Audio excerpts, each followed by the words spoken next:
welcome back to my channel Madam Puri. Oh halo. Nih kembali lagi story of Madam, dan kali ini Madam mau cerita mengenai kenapa kami pindah dari Malaysia ke Portugal dan menetap di sini.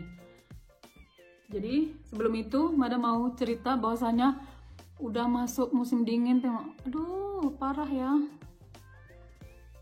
Nih bibirnya sampai ini. Nih hidung ini nggak pernah nggak pernah ini, mesti merah karena selalu keluar ini basah ini nih. Jadi itulah guys cerita derita aku kalau dingin. Bibirnya pecah-pecah. Jadi guys, kenapa kami memilih balik ke negara Mas Porto, dan itu bukan negara tujuan awalnya. Kenapa? Kalian mau tahu?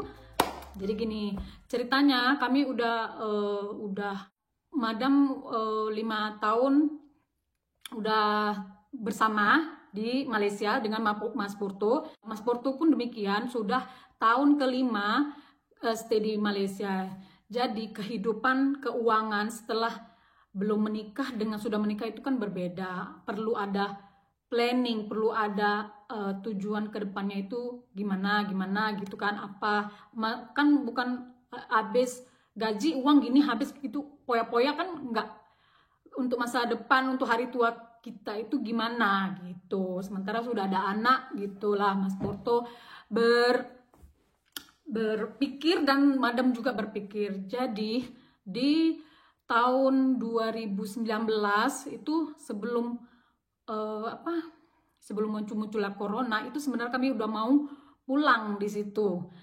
Kebetulan di awal Desember atau apa itu kan baru munculan di Wuhan itu corona gitu kan. Kokonana, jangan corona nanti di ini kan. Kokonana itu udah bermunculan di Wuhan aja. Jadi di situ kami oke lah pending dulu.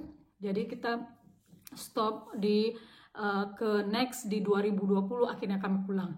Jadi sebelum kami decided untuk pulang ke Portugal menetap di sini, kami itu punya dua negara yang kami cadangkan lah untuk tinggal di sana atau menetap di sana atau untuk mencari mencari kehidupan baru gitu. Yang satu itu Australia, yang satu lagi itu Kanada. Kenapa?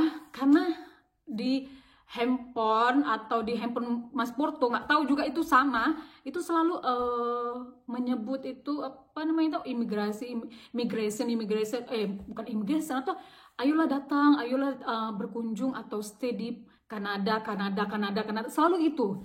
Jadi dua negara inilah kami sandakan.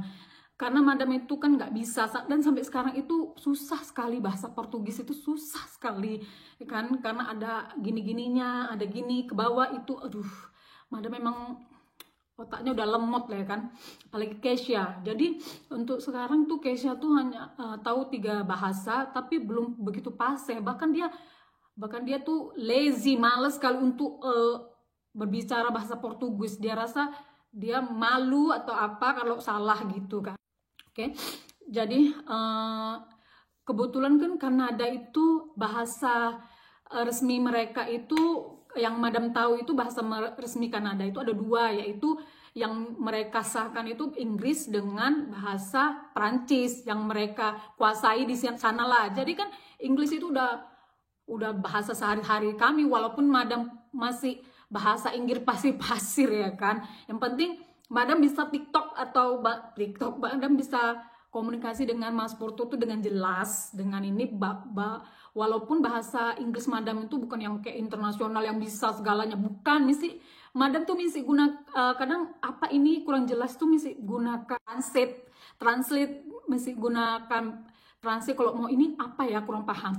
Tapi kalau si Kumbi-Kumbi, karena dia nggak tahu ya, karena dia mau belajar, si Kumbi-Kumbi bahkan lihat K-drama itu dia nggak mau ubah dengan bahasa Indonesia, dia ubah dengan bahasa Inggris. Kalau Kumbi-Kumbi gitu, dia nggak tahu lah dia mau belajar atau dia mau apa, nggak tahu lah. Tapi for now bahasa yang dia kuasai banget itu ya bahasa Inggris dengan bahasa Indonesia. Jadi itu guys, jadi sempatlah kami apply untuk mengajukan email syarat-syarat untuk ke Kanada sebelum kami pindah itu ya kan, di 2019 itu kami email ke imigrasi Kanada bahwasanya macam mana gitu kan. Pas itu mereka ngajukan berapa salary yang ada, bukan salary, berapa uang yang ada di tabungan gini gitu, semua udah decided. Nggak taunya ada satu kesalahan di bank gitu dengan Mas Porto, gimana yang dengan orang imigrasi itu, lupa tuh Mas Porto blok, takutnya disalahgunakan atau tipu-tipu scam doang. Nah, jadi kami dari situ kami blok, udah nggak jadilah ke Kanada. Oke. Yang satu lagi itu di Australia. Di Australia itu kan kawan madam tuh udah stay kerja juga di salah satu restoran di sana. Jadi apa saja madam banyak tanya lah sama dia, apa saja kebutuhan mahal nggak, kalau rent house itu macam mana, kalau apa namanya itu pendidikan macam mana atau apa aja. Misalnya kan di negara lain ada yang gratis, macam di sini nih pendidikan itu gratis, hanya buku-buku aja yang pokok itu kita beli, itu pun bukan di sekolah ya, belinya di order di tempat buku gitu kan, baru kita ambil.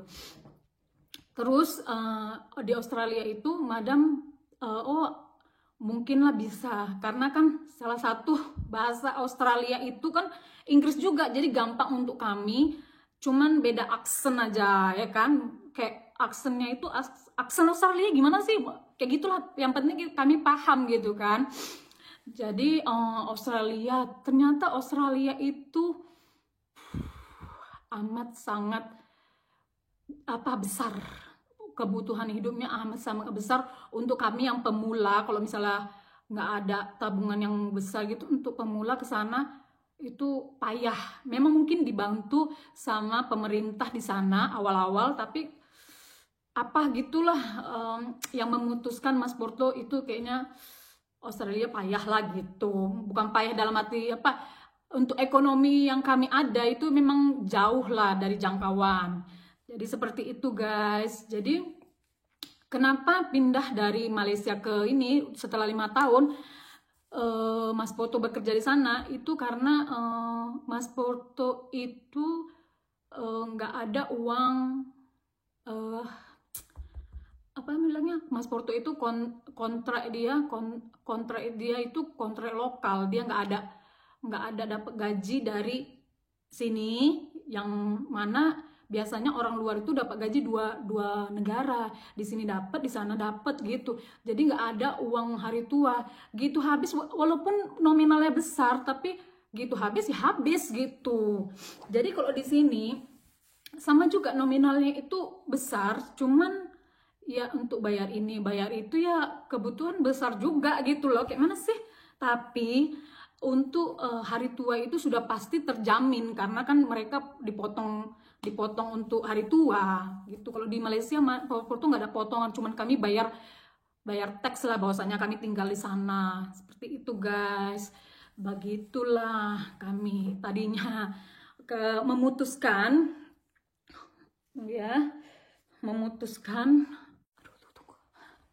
aduh semutan guys, semutan. Jadi seperti itulah guys. Jangan terkejut. Jadi seperti itulah guys, kami akhirnya memutuskan, walaupun ya madam merasa jauh dari family madam. Biasa sebelum corona itu ya madam pulang sering, so easy pulang tuh 45 menit dari Penang ke Medan itu 45 menit kan, jadi gampang pulangnya. Sekarang ya nggak tahu lah berapa tahun sekali baru bisa ke Indonesia begitu. Lagi pula kayaknya kalau kita nggak ada orang tua gitu, madam sejak umur 20 berapa ya, 22 itu udah 24, madam 24 tahun itu udah yatim piatu, 22 meninggal bapak, 24-nya itu meninggal ibu atau mama madam. Jadi madam itu nggak ada tempat tinggal yang mau madam tuju di Indonesia, kecuali adik lah ya kan, berkunjung itu rumahnya. Jadi madam itu nggak ada rumah, nggak ada apa di Indonesia. Jadi ya ikut dengan Mas Porto aja, kecuali madam udah ada rumah di apa, baru madam harus gimana ya, feeling untuk pulang itu pasti ada ya kan. Jadi gitulah guys, kenapa madam dan Mas Porto memutuskan untuk tinggal atau stay di sini lah gitu. Dan kami ini planning juga ya. Dan bukan planning.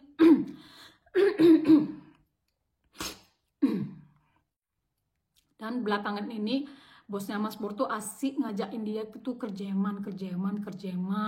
Memang gaji sana besar guys, gaji sana besar. Cuman madam nggak tahan kalau suruh tinggal atau ditinggal untuk berapa bulan sekali. Mas Porto, nggak bisa lah, suami istri kok tinggal berjauhan kayak gitu, saya tidak bisa. Madam langsung tolak, walaupun gaji besar kalau selalu ditinggal-tinggal, enggak lah, maaf lah ya kan, payah gitu suami istri tinggal berjauhan gitu. Nantilah kayak mana ceritanya, kalau memang ada tempat atau apa ya memang di sana, tapi kayak mana kumit sekolah lagi, pisah lagi, berapa negara lagi dia.